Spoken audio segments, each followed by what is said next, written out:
Est-ce que tu es prête à marquer l'histoire, Alma? Oui, je crois bien que si. Je suis juste un peu stressée. Tu n'as pas à te stresser.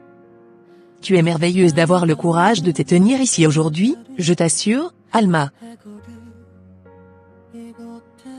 Mesdames, messieurs, distingués représentants, membres de l'Organisation des Nations Unies, c'est un immense honneur pour moi de prendre la parole aujourd'hui à New York, dans cet espace dédié à la dignité, aux droits et à la voix des femmes du monde entier. Pendant longtemps, je pensais que ce prénom allait disparaître avec mon silence. Pendant longtemps, j'ai cru que ce qui m'était arrivé devait rester enfermé dans l'obscurité, parce que la honte pèse souvent plus lourd sur les victimes que sur leurs agresseurs. Mais aujourd'hui, je suis ici pas parce que je suis la plus forte. Pas parce que je n'ai plus peur. Mais parce qu'un jour, j'ai compris que le silence protège rarement les victimes, il protège surtout les prédateurs. J'ai été agressée sexuellement par mon patron il y a plusieurs mois de cela. Après cette agression, je ne savais plus comment vivre avec moi-même. Je me demandais sans cesse si j'avais parlé trop gentiment, si j'avais été trop naïve, si j'avais fait quelque chose pour mériter cela. Mais non, j'ai finalement compris que mon patron était juste un gros macho, un masculiniste dangereux. La violence sexuelle ne détruit pas seulement le corps. Elle attaque la dignité, l'identité, le sommeil, la confiance, parfois même l'envie de continuer à vivre. Et le pire, c'est que je suis tombée enceinte de cet homme. Mais lorsque j'ai regardé le parcours d'Oprah Winfrey, je me suis dit que je devais absolument prendre ma revanche sur la vie. Puis un jour, j'ai publié une vidéo. Une simple vidéo où je racontais mon mal-être après cette agression. Je pensais parler seule, mais en quelques heures, des milliers de femmes ont commencé à écrire sous cette publication. Certaines racontaient des viols, d'autres parlaient de harcèlement, d'inceste, de violence conjugale. Beaucoup utilisaient des comptes anonymes parce qu'elles avaient honte. Et cela m'a brisé le cœur de comprendre qu'aujourd'hui encore, dans tant de sociétés, ce sont les victimes qui se cachent, pendant que les agresseurs continuent de vivre normalement. J'ai été ensuite contactée par une merveilleuse femme, une femme courageuse qui m'a invitée ici.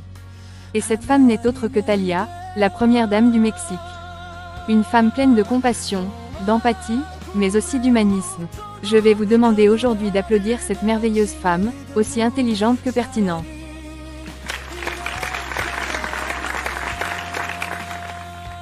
C'est grâce à elle que je suis ici aujourd'hui pour donner une voix à ces femmes qui souffrent partout à travers le monde, les femmes en Afghanistan, les femmes haïtiennes qui sont violées en République dominicaine, et j'en passe parce qu'il faudrait toute une vie pour mettre en lumière toutes ces victimes qui souffrent en silence. Sachez qu'aujourd'hui je suis ici pour vous représenter, seulement vous. Dans les zones de conflit, dans les quartiers contrôlés par la peur, dans les sociétés où la criminalité étouffe les institutions, le corps des femmes devient souvent un champ de bataille. Le viol y est utilisé comme arme d'humiliation, de domination et de terreur.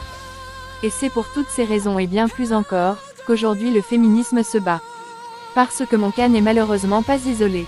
Laura, une adolescente a été violée en France, et a tué son agresseur. Elle a été condamnée à 6 ans de prison alors qu'elle cherchait un peu de justice.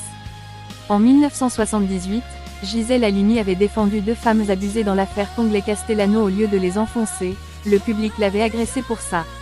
Malgré les obstacles, ces efforts ont permis qu'aujourd'hui que le viol soit vu comme un sujet plus sérieux aux yeux de la loi. Alors, au nom de toutes ces luttes menées pour le bien-être de ces femmes à travers le monde, je prends la parole aujourd'hui pour demander à ceux qui peuvent aider à faire cesser la souffrance, d'agir. Le silence, c'est l'inaction des gens de bien. Alors il est temps d'interrompre notre silence, parce que nos souffrances existent, nos souffrances en tant que femmes, en tant que mères comptent aussi. Au nom de toutes ces femmes, je demande à ce que des actions soient entreprises. Parce qu'une action vaut plus que 1000 mots.